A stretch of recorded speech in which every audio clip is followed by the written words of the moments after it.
जी बेटा जी। बेटा जी, इस वीडियो क्लास में मैं आप लोगों को क्लास 11th का कैश बुक का डबल कॉलम, जो हमारा टॉपिक चल रहा है डबल कॉलम कैश बुक, उसका स्टेज 3 पढ़ाऊंगा। स्टेज 1 में बेसिक रूल्स और बेसिक से पॉइंट कवर किए थे। स्टेज 2 में हमने मीडियम लेवल के पॉइंट्स कवर अप किए थे। और स्टेज 3 में हम टोटल एडवांस पॉइंट, जो आपके कहीं ना कहीं एग्जाम में मार्क्स कटवा सकते हैं, वो सारे पॉइंट इस वीडियो में कवर अप किए। डन। तो चलिए बेटा जी स्टार्ट करते हैं। स्टार्ट करने से पहले मैं आपको थोड़ा सा बेसिक समझा दूं, ताकि आपको बेसिक याद आ जाए और जो मैं क्वेश्चन सॉल्व करके दिखाऊं वो प्रॉपर समझ में आए। बेटा जी, ये जो टू वाली साइड होती है, इसमें तो हम शो करते हैं कैश का आना, यानी अगर हमें कहीं से कैश रिसीव होगा तो हम कैश कॉलम में प्लस करेंगे। अगर मुझे किसी से चेक रिसीव होगा तो बैंक कॉलम में प्लस करेंगे। अगर मैंने बैंक में पैसे जमा किए तो भी बैंक कॉलम में प्लस करेंगे। तो पैसे का आना, चेक का आना और bank column increase, cash column increase 2 में आता है। अगर मैंने किसी को पेमेंट कैश में दिया है तो कैश कॉलम में माइनस करेंगे। मैंने किसी को चेक से पेमेंट किया है तो बेटा जी बैंक कॉलम में माइनस करेंगे यहां पर। अगर मैंने बैंक से पैसे निकाले हैं तो बेटा जी बैंक कॉलम में माइनस करेंगे। चेक मिलेगा तो बैंक कॉलम में प्लस करते हैं, चेक देते हैं तो बैंक कॉलम में माइनस करते हैं। दो एंट्रीज में हमेशा स्टूडेंट को बोलता हूं कि बहुत ध्यान से केयरफुली करनी चाहिए एग्जाम में। पहला, कैश डिपॉजिटेड इन बैंक, अगर हमने पैसे बैंक में जमा किए तो बेटा बैंक कॉलम प्लस होगा, कैश कॉलम माइनस होगा। और बैंक से पैसे निकाले हैं बेटा जी, तो उस कंडीशन में बैंक कॉलम माइनस होगा, कैश कॉलम प्लस होगा। अगर बैंक से ऑफिस यूज के लिए पैसे निकाले तो भी बैंक कॉलम माइनस होगा और कैश कॉलम प्लस होगा। अगर बैंक से पैसे पर्सनल यूज के लिए निकाले हैं तो केवल बैंक कॉलम माइनस होगा और ड्राइंग वर्ड लिखेंगे। बैंक से स्टाफ की सैलरी पे करने के लिए पैसे निकाले, या बैंक से पैसे निकाले मशीन खरीदने के लिए, या बैंक से पैसे निकाले बिल्डिंग खरीदने के लिए, तो सिर्फ बैंक कॉलम माइनस होगा। डन। ये कुछ इंपॉर्टेंट पॉइंट थे, मैंने सोचा आपको पहले रिवाइज करा दूं। चलिए बेटा जी करेंगे। सबसे पहले बेटा जी मेरे पास कैश का स्टार्टिंग बैलेंस दिया है। जो कैश का स्टार्टिंग बैलेंस है बेटा जी, वो कहां लिखते हैं? टू साइड में मैंने यहां बैलेंस ब्रॉट डाउन करके लिख दिया 90,000, लिख दिया 90,000। बैंक ओवरड्राफ्ट लिखा है बेटा जी, अगर बैंक ओवरड्राफ्ट लिखा है तो याद रखेंगे ये नेगेटिव बैलेंस होता है। बैंक ओवरड्राफ्ट का मतलब होता है बैंक का नेगेटिव बैलेंस है। तो बेटा जी बैलेंस ब्रॉट डाउन यहां लिखेंगे, डेट डालेंगे January 1 और डेट डालेंगे January 1। यहां पे लिखेंगे बेटा जी बैलेंस ब्रॉट डाउन। तो आप याद रखेंगे कि अगर क्वेश्चन में लिखा हुआ आता है बैंक ओवरड्राफ्ट, तो इसका मतलब ये बैंक का नेगेटिव बैलेंस है। सर हमें कैसे पता चलेगा कि बैंक का नेगेटिव बैलेंस है? बेटा दो तरीके से पता चलता है। अगर क्वेश्चन में लिखा है बैंक ओवरड्राफ्ट है तो ये नेगेटिव बैलेंस है, या बैंक का क्रेडिट बैलेंस। कौन सा बैलेंस? क्रेडिट बैलेंस, क्योंकि क्रेडिट बैलेंस जो है बेटा क्रेडिट साइड माइनस वाली साइड होती है। इसलिए अगर एग्जाम में लिखा आता है बैंक का क्रेडिट बैलेंस है तो भी वो बेटा जी नेगेटिव बैंक बैलेंस होगा। आगे चलेंगे बेटा जी, अगले पॉइंट में लिया है कि हमने 1 लाख रुपए का माल बेचा है। इसके अलावा बेटा जी 10% का ट्रेड डिस्काउंट है, 6% का CGST है, 6% का SGST है। तो मैंने सोचा कि लास्ट वाली स्टेज में मैं आपको GST भी कवर अप कर लेता हूं। पहले 1 लाख में से 10% डिस्काउंट घटा दो। 1 लाख में से 10% डिस्काउंट यानी 10,000 घटाएंगे तो बेटा जी मैंने 90,000 रुपए का माल बेचा है। अगर मैं इसका 6% निकालूंगा बेटा जी, अगर मैं इसका 6% निकालता हूं तो 90,000 का 6% बेटा जी 5,400 आता है। आप आराम से कैलकुलेशन करिएगा जब आपके पास एग्जाम में आएगा। मेरी कैलकुलेशन स्पीड थोड़ी सी फास्ट है, इसलिए मैंने जल्दी से कैलकुलेट कर लिया। मैंने गुड्स बेचा है बेटा जी, गुड्स बेचूंगा तो पैसा मिलेगा, पैसा मिलेगा तो बेटा जी टू साइड में लिखूंगा। क्या वर्ड लिखूंगा बेटा जी? सेल्स वर्ड लिखूंगा। कितने रुपए का माल बेचा है? सर 90,000 रुपए का माल बेचा है। उसके बाद बेटा जी 90,000 रुपए का माल बेचा है, कितने रुपए का बेटा जी CGST मिलेगा? सर हमको CGST और SGST 6% मिलेगा। तो बेटा जी जब मिलता है तो क्या बोलते हैं? सर मिलता है तो आउटपुट CGST लिखेंगे बेचते समय। आउटपुट, मैं आउटपुट की शॉर्ट फॉर्म लिख रहा हूं, SGST लिखेंगे। कितने रुपए बेटा जी? 5,400 और 5,400, ये आ गया। तो मैंने 90,000 का बेटा जी 6% कैलकुलेट किया है, 5,400। माल बेचूंगा तो पैसा आ रहा है, कैश कॉलम प्लस। ऊपर से मुझे सीजीएसटी मिला है, बेचते समय आउटपुट सीजीएसटी, आउटपुट एसजीएसटी लिखते हैं, खरीदते समय इनपुट सीजीएसटी, इनपुट एसजीएसटी लिखते हैं। नेक्स्ट पॉइंट पे आते हैं बेटा जी। अगले पॉइंट में लिखा है कि हमने 80,000 रुपए का माल, बेटा जी यहां पर मैं परचेज ले लेता हूं। क्या ले लेता हूं? परचेज बेटा जी, सो दैट कि मैं आपको कुछ नया सिखा दूं। तो मैंने यहाँ पे शॉर्ट फॉर्म यूज कर ली परचेज।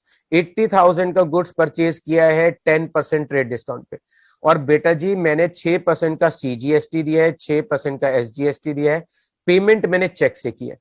तो पहली बात तो ये बेटा जी, डेट देख लेते हैं। डेट है 6, मैंने पेमेंट चेक से किया है। तो बेटा जी कौन से कॉलम में से पैसे माइनस करूं? सर बैंक कॉलम में से माइनस करो। कितने रुपए का गुड्स खरीदा है? सर 80,000 में से 10% माइनस कर देते हैं 8,000, तो इसका मतलब 72,000 का गुड्स खरीदा है। गुड्स खरीदूंगा, पैसा जाएगा तो कैश माइनस करूंगा, और चेक जाएगा तो बेटा जी बैंक कॉलम माइनस करूंगा। उसके बाद बेटा जी सेम 6 तारीख में मैंने इसके साथ क्या दिया है? सर इसके साथ हमने इनपुट, इनपुट लिख लूंगा बेटा जी सीजीएसटी, और नीचे लिखूंगा INP बेटा जी इनपुट एसजीएसटी। मैंने कितना दिया है? 6%। अगर मैं बेटा जी इसका निकालूंगा 6%, तो मेरी कैलकुलेशन के हिसाब से 4320 निकलेगा और 4320 निकलेगा। मैंने कैलकुलेट कर लिया बेटा जी। तो यहां पर एक चीज आपको याद रखनी है कि माल बेचेंगे तो बेटा जी आउटपुट सीजीएसटी, आउटपुट एसजीएसटी लिखते हैं। 2 में क्यों लिखते हैं? क्योंकि जब माल बेचते हैं तो पैसा मिलता है, और साथ में सीजीएसटी एसजीएसटी का पैसा मिलता है। जब माल खरीदते हैं तो बेटा जी हमने चेक से पेमेंट किया, इसलिए बैंक कॉलम में माइनस किया। खरीदते समय इनपुट सीजीएसटी और इनपुट एसजीएसटी लिखते हैं। अगले पॉइंट पे आएंगे बेटा जी। अगले पॉइंट में दिया हुआ है कि नवीन से मुझे चेक मिला है बेटा जी। नवीन से मुझको चेक मिला है बेटा जी 38,000 का।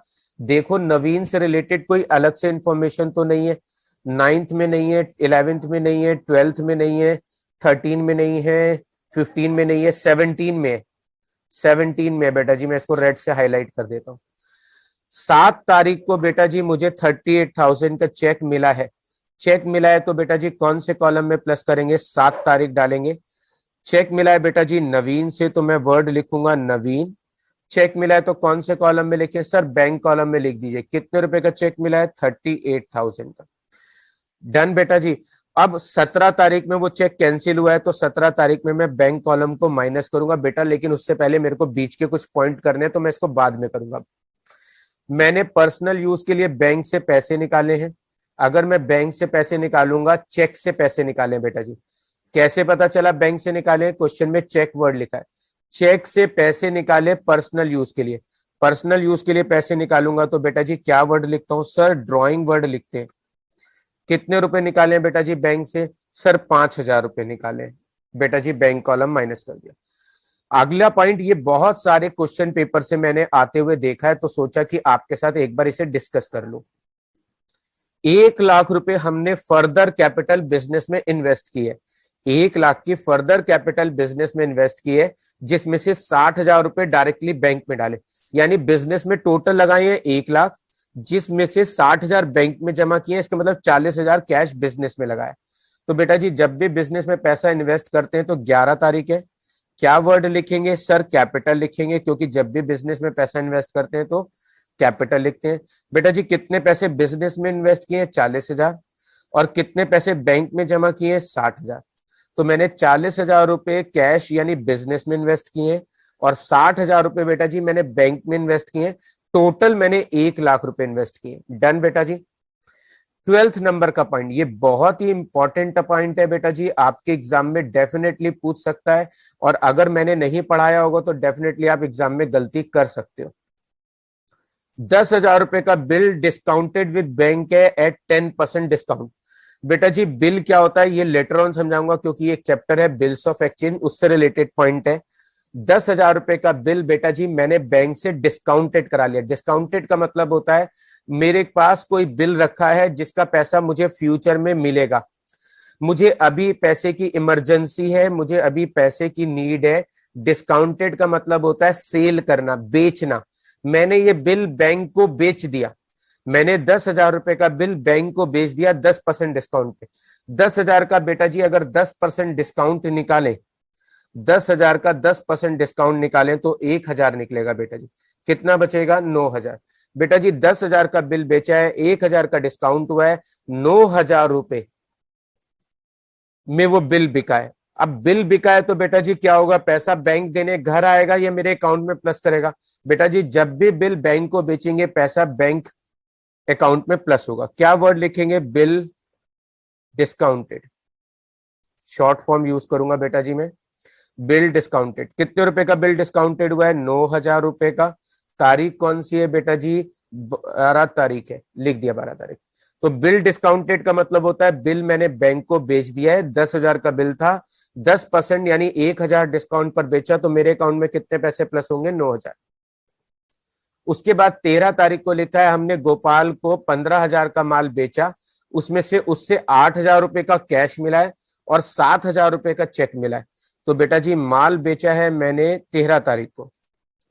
माल बेचेंगे तो बेटा जी क्या वर्ड लिखेंगे? सेल्स वर्ड लिखेंगे। कितने रुपए कैश मिले हैं? सर 8,000 रुपए कैश मिले हैं। कितने रुपए का चेक मिला है? सर 7,000 का चेक मिला है। बेटा जी 8,000 रुपए कैश मिला है और 7,000 का चेक मिला है।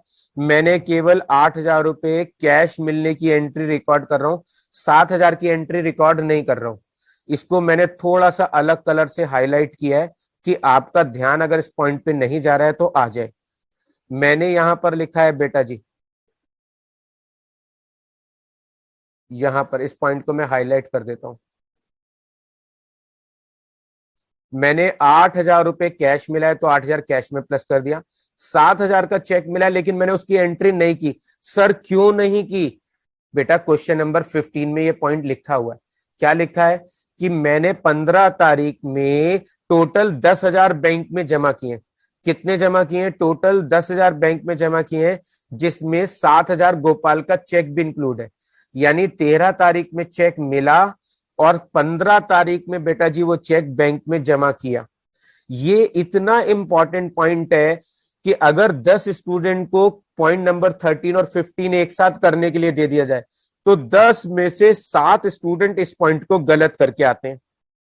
केवल 3 स्टूडेंट होते हैं जो इस पॉइंट को सही करके आते हैं। इसमें ऐसी क्या खास बात है? मैं रिपीट कर रहा हूं। मेरे को 8,000 कैश मिला, मैंने लिख दिया। 7,000 का चेक मिला, मैंने अभी उसकी एंट्री नहीं की है। क्यों नहीं की है? क्योंकि वो मैंने चेक 15 तारीख को बैंक में जमा किया। अब मैं 15 तारीख वाली एंट्री समझा रहा हूं। 15 तारीख को बेटा जी मैंने कितने रुपए बैंक में जमा किए? मैंने चेक और कैश डिपॉजिट किया बेटा जी। मैंने चेक भी जमा किया और कैश भी डिपॉजिट किया। कितने रुपए का? 10,000 का। तो मैंने 10,000 रुपए बैंक में जमा किए हैं तो बेटा जी बैंक कॉलम में 10,000 प्लस कर दिए। 10,000 में 7,000 का चेक जमा किया और 3,000 रुपए कैश में जमा किए। अब 3,000 कैश में जमा करूंगा तो बेटा जी क्या होगा? कैश कॉलम में कितने माइनस होंगे? 3,000। कैश के सामने कौन सा शब्द लिखते हैं? बैंक।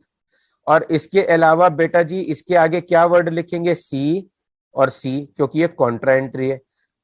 तारीख कौन सी है? 15 नंबर। ये पॉइंट आपको याद रहे, आप इसमें गलती ना करो बेटा जी। मैं इसको एक पर्टिकुलर कलर से हाईलाइट कर देता हूं। हो सकता है लास्ट में आप मुझे ये पॉइंट डेफिनेटली रिपीट करने के लिए भी कह दो कि सर दोबारा समझाओ। तो 8,000 कैश मिला, कैश प्लस 7,000 का चेक मिला, एंट्री नहीं की क्योंकि अगले दिन बैंक में जमा किया। बैंक में टोटल 10,000 जमा किए, बैंक में प्लस किए 10,000। 10,000 में 7,000 का चेक था बेटा जी, बैंक कॉलम में प्लस किए 7,000 और 3,000 रुपए बेटा जी मेरे पास से कैश जा रहा है, कैश कॉलम माइनस कर दिया। 18 तारीख में आते हैं बेटा जी, यहां पर 17। अब आता है बेटा जी 17 वाला पॉइंट जो हमने उस समय छोड़ दिया था। यहां पर लिखा है नवीन का चेक जो मैंने बैंक में जमा किया था, ये मैं हाईलाइट कर देता हूं। नवीन का चेक जो मैंने बैंक में जमा किया था बेटा जी 17 तारीख को, बैंक ने कहा वो डिसऑनर्ड हो गया। 17 तारीख को वो डिसऑनर्ड हो गया। जब डिसऑनर्ड होगा तो बेटा जी मैं नवीन वर्ड लिखूंगा। कितने रुपए का चेक डिसऑनर्ड हो गया? मैंने दिखाया था पैसा बैंक में जमा हो गया, एक्चुअल में पैसा बैंक में जमा नहीं हुआ। ऊपर से बैंक ने कितने रुपए चार्जेस के लिए? 1,000 रुपए चार्जेस के लिए लिए। तो बेटा जी मैंने यहाँ पे बैंक चार्ज वर्ड लिख दिया। कितने रुपए ले लिए बैंक ने? 1,000 रुपए। तो ये पॉइंट था जब बिल चेक डिसऑनर्ड होता है तो जब मैंने जमा किया था बैंक कॉलम में प्लस, और जब डिसऑनर्ड होगा तो बैंक कॉलम में माइनस, प्लस चार्जेस भी लगे तो बैंक कॉलम माइनस कर दिया। उसके बाद 18 तारीख की बात आती है। 18 तारीख का पॉइंट बहुत इंपॉर्टेंट है। कई बार इतना इंपॉर्टेंट पॉइंट जब स्टूडेंट के पास आता है तो वो बहुत ज्यादा डर जाता है, कंफ्यूज हो जाता है। देखते हैं बेटा जी आपको ये समझ में आता है नहीं आता। इसमें लिखा है कि 4,000 रुपए का चेक नरेश से मिला 4,200 रुपीज के बदले में। इसका मतलब है मुझे 4,200 रुपीज लेने थे, नरेश से 4,000 का चेक मिला। वो चेक बेटा जी मैंने सुरेश नाम के इंसान को दे दिया, जहां पर मुझे सुरेश को 4,100 रुपीज देने थे। बेटा जी 18 तारीख के पॉइंट की एंट्री नहीं होगी कैश बुक में। सर क्यों नहीं होगी? बेटा जी नरेश से चेक मिला 4,000 रुपए का, और बाद में मैंने वो चेक किसी सुरेश नाम के इंसान को दे दिया। तो बेटा जी चेक मिला यानी पैसा नहीं मिला, तो कैश में एंट्री नहीं होगी। जो चेक मिला था वो चेक किसको दे दिया? सुरेश को, यानी उसका बैंक से कोई लेना देना नहीं हुआ। इसलिए बेटा जी ना तो इसकी एंट्री कैश कॉलम में होगी ना ही बैंक कॉलम में होगी। तो एग्जाम में 18 नंबर के पॉइंट की एंट्री नहीं होगी बेटा जी। लीजिए मैं इसको अलग कलर से हाईलाइट कर देता हूं सो दैट कि आपको बाद में याद रहे किस पॉइंट की एंट्री मैंने नहीं की है। अब आते हैं बेटा जी 20 तारीख वाले डेट पे। 20 तारीख को मैंने 1,50,000 का माल बेचा 20% ट्रेड डिस्काउंट पे, उस पर 18% का बेटा जी टैक्स लग गया। अब मुझे 18% का टैक्स भी निकाल कर दिखाना है, तो मैं इसकी कैलकुलेशन यहां कर लेता हूं सो दैट कि मैं आपको यहां पर दिखा सकूं। 1,50,000 में बेटा जी अगर मैं 20% माइनस करूंगा तो बेटा जी बचेगा 1,20,000 रुपए। कितना बचेगा? 1,20,000 रुपए। अब 1,20,000 पे बेटा जी मुझे कितने परसेंट निकालना है? मुझे 1,20,000 का 18% निकालना है बेटा जी। 18% मेरा टैक्स लगेगा IGST। अगर मैं कैलकुलेट करूंगा बेटा जी 1,20,000 का 18% तो निकलेगा 21,600।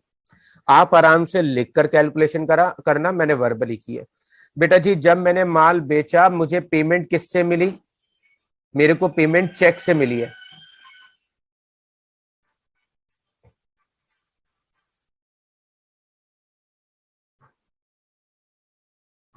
जी बेटा जी मुझको पेमेंट चेक से मिली है। तो चेक मिला है तो बेटा जी कौन से कॉलम में प्लस करो? सर 20 तारीख की एंट्री है। जी बेटा क्या शब्द लिखो? सर सेल्स वर्ड लिखिए। कितने रुपए का माल बेचा? सर हमने माल बेचा है 1,20,000 का। चेक मिला इसलिए बैंक कॉलम में लिख रहा हूं। उसके बाद बेटा जी 20 तारीख में और क्या मिला? सर हमको मिला है आउटपुट IGST। कितने परसेंट मिला है? सर 21,600 रुपए का। लिख दिया बेटा जी, ये आ गया। उसके नेक्स्ट आते हैं बेटा जी 21 तारीख में settle the account of Manoj and company. Manoj and company का अकाउंट सेटल कर दिया। सेटल का मतलब है पेमेंट कर दिया। टोटल कितने रुपए देने थे? 6,600। आधी अमाउंट बेटा जी मैंने कैश में दी है, आधी अमाउंट मैंने कैश में दी है बेटा जी, और आधी अमाउंट बेटा जी मैंने चेक से दी है। तो मैंने 6,600 की पेमेंट की है 21 तारीख को। मैंने यहां पर लिख दिया मनोज। 6,600 का आधा होता है बेटा जी 3,300, तो मैंने कैश दिया है, और 3,300 का बेटा जी मैंने चेक दिया है। ये पॉइंट बहुत ही इंपॉर्टेंट है जो 23 नंबर का है। अगर आपके एग्जाम में आया तो डेफिनेटली आप ये करके ही नहीं आओगे। यहां पर लिखा है बेटा जी ऑनर्ड। ऑनर्ड का मतलब होता है पेमेंट करना। ऑनर्ड मतलब पेमेंट करना। पेमेंट किस चीज की है? Oven acceptance. एक्सेप्टेंस बोलते हैं बेटा जी बिल को। अब ऐसे ऐसे वर्ड, टेक्निकल वर्ड टीचर ने यूज किए हैं कि अगर आपको अच्छे से अकाउंटिंग नहीं आती है तो आप डेफिनेटली एग्जाम में गलती कर दोगे। ऑनर्ड का मतलब होता है पेमेंट करना। एक्सेप्टेंस का मतलब होता है हमने अपने बिल की पेमेंट चेक से की है। सर बड़ा कॉम्प्लिकेटेड है, ये तो पढ़कर समझ भी नहीं आ रहा। जी बेटा, इसलिए मैंने सोचा कि थर्ड स्टेज में सारे टफ और इंपॉर्टेंट पॉइंट आपको रिवाइज करा दूं, ताकि जब भी आपको एग्जाम में पेपर देने जाना हो तो आप इस एक वीडियो से सारे चैप्टर को रिवाइज कर लें। मैंने बेटा जी बिल की पेमेंट की है तो मैं यहाँ पे वर्ड लिखूंगा BP, बिल्स पे बिल। कितने रुपए की पेमेंट की है? 5,000 की पेमेंट की है, चेक से की है इसलिए बैंक कॉलम माइनस कर दिया। उसके बाद ये वाला पॉइंट आया 25। ये पॉइंट बहुत इंपॉर्टेंट है, मैंने जब बहुत सारे स्टूडेंट की कॉपी चेक की है तो इस पॉइंट में वो गलती करते हैं। अगर बैंक से पैसे निकाले हैं, बैंक से पैसे निकाले हैं तो bank minus cash plus, bank से ऑफिस यूज के लिए पैसे निकाले हैं, bank minus cash plus, bank से ऑफिस स्टाफ की सैलरी पे करने के लिए पैसे निकाले हैं, जैसे कि इसमें लिखा है 25 में हमने ऑफिस स्टाफ की सैलरी पे करने के लिए बैंक से पैसे निकाले। तो बेटा जी केवल बैंक कॉलम माइनस होगा और वर्ड लिखेंगे सैलरी। ये छोटे छोटे से पॉइंट है जहां पर आप कंफ्यूज और गलती कर सकते हो। 27, बैंक इशूड, इशूड का मतलब होता है बैंक ने एक ड्राफ्ट इशू किया है कल्पना गारमेंट्स को, और बाद में बैंक ने चार्जेस लिए मेरे से 500 रुपए के। बेटा जी ड्राफ्ट का मतलब होता है बेटा जी मैंने बैंक को ऑर्डर दिया है कि आप इस पार्टी को ड्राफ्ट बना के पेमेंट कर दो। बेटा जी अगर मेरे पास अपनी चेक बुक है तो मैं चेक दे दूंगा पार्टी को, लेकिन अगर मेरे को किसी पार्टी को बड़ी अमाउंट की पेमेंट देनी है, बड़ी अमाउंट की पेमेंट देनी है बेटा जी अगर मुझे किसी पार्टी को और मेरे पास चेक बुक नहीं है, तो उस कंडीशन में मैं एक चेक बैंक से बनवा लूंगा और उस चेक से उस पार्टी के पेमेंट कर दूंगा। जो चेक मैं बैंक से बनवाता हूं और उस चेक को मैं आगे दे देता हूं, एक तरीके से उस चेक को बैंक ड्राफ्ट बोलते हैं। यहां पर बेटा जी 27 तारीख को मैंने यहां लिख दिया 27 तारीख मैंने कल्पना को पेमेंट किया, तो बेटा जी कल्पना लिख दिया, डन। यहां पे कल्पना वर्ड लिख दिया बेटा जी, कितने रुपए की पेमेंट की है, 10,000 रुपए की।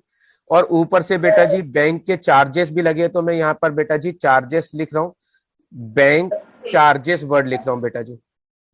कितने रुपए बेटा जी, 500 रुपए लिख दिया बेटा जी। जी बेटा जी अगले पॉइंट पे आते हैं। 29 में लिखा हुआ है कि बैंक ने 5,000 रुपए के इंटरेस्ट और बैंक चार्जेस मुझसे चार्ज किए, बैंक ने ये चार्जेस मुझसे लिए हैं बेटा जी। तो यहां पर लिखेंगे 29 बेटा जी।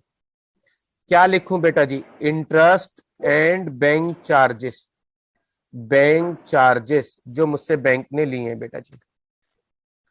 बैंक अगर चार्जेस लेगा तो बेटा जी मेरे घर लेने नहीं आएगा, उतने पैसे मेरे अकाउंट में से माइनस कर देगा। अब आखिरी पॉइंट मोस्ट इंपॉर्टेंट पॉइंट है इस चैप्टर का। इस चैप्टर में अगर कोई सबसे टफ पॉइंट, इस चैप्टर का अगर कोई सबसे टफ पॉइंट स्टूडेंट को लगता है तो वो लगता है 30th नंबर।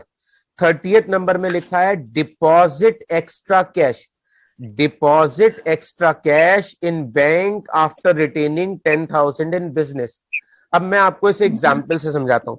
बेटा जी मान लीजिए मेरी एक मेडिकल स्टोर की दुकान है और दिन भर में मुझे 2.5 से 3 लाख रुपए की सेल होती है मेरी डेली की। कितनी सेल होती है, 2.5 से 3 लाख रुपए की सेल हो जाती है। आपको क्या लगता है बेटा जी जब मैं शाम को दुकान बंद करूंगा तो क्या सारा पैसा 2.5 या 3 लाख रुपए दुकान में छोड़ के चला जाऊंगा? नो सर नो, बिल्कुल भी नहीं छोड़ के जाओगे इतना सारा पैसा आप दुकान के अंदर। तो बताओ बेटा फिर मैं क्या करूंगा, क्या सारा पैसा निकाल कर मैं अपने साथ ले जाऊंगा या सारा पैसा निकाल के बैंक में जमा कर दूंगा? नहीं सर, बिल्कुल भी मनी बॉक्स खाली नहीं करेंगे। तो बेटा जी फिर क्या होना चाहिए? तो बेटा जी ऐसा है कि हम 10,000 रुपए कैश छोड़ देंगे। कितने रुपए कैश छोड़ेंगे? गल्ले में दुकान में हम 10,000 छोड़कर जितना भी पैसा है सारा बैंक में जमा करेंगे। दुकान में कितने पैसे छोड़ेंगे? 10,000। तो यहां पर बेटा जी मैं कैश का बैलेंस कितना लिख रहा हूं? 10,000। हमने डिसाइड किया कि 10,000 रुपए हम बिजनेस में छोड़ देंगे यानी दुकान में छोड़ देंगे, और जो भी ऊपर का एक्स्ट्रा कैश होगा वो सारा बैंक में जमा कर देंगे।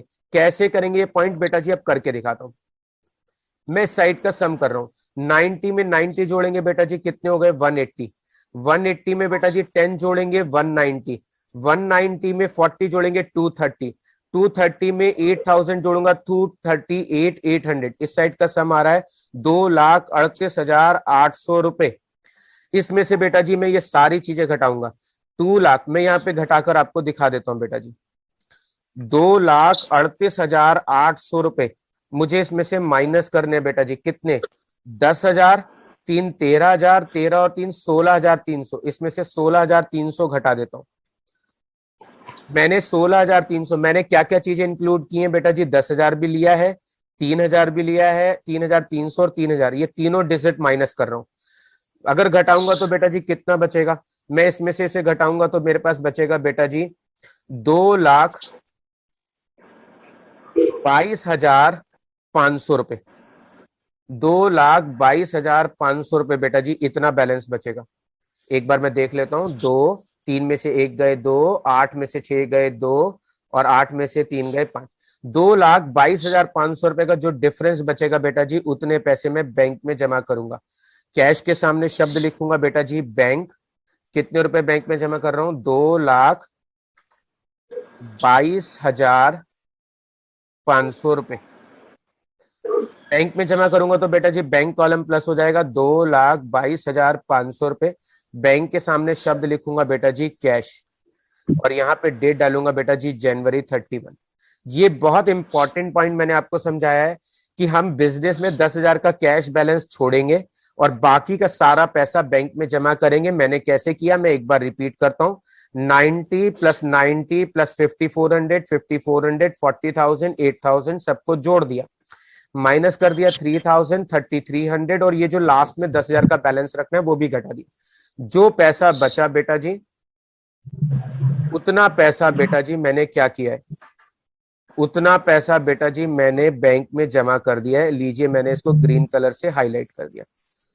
अब मैं बैंक का आंसर निकालूंगा बेटा जी। इस साइड का सम करूंगा बेटा जी।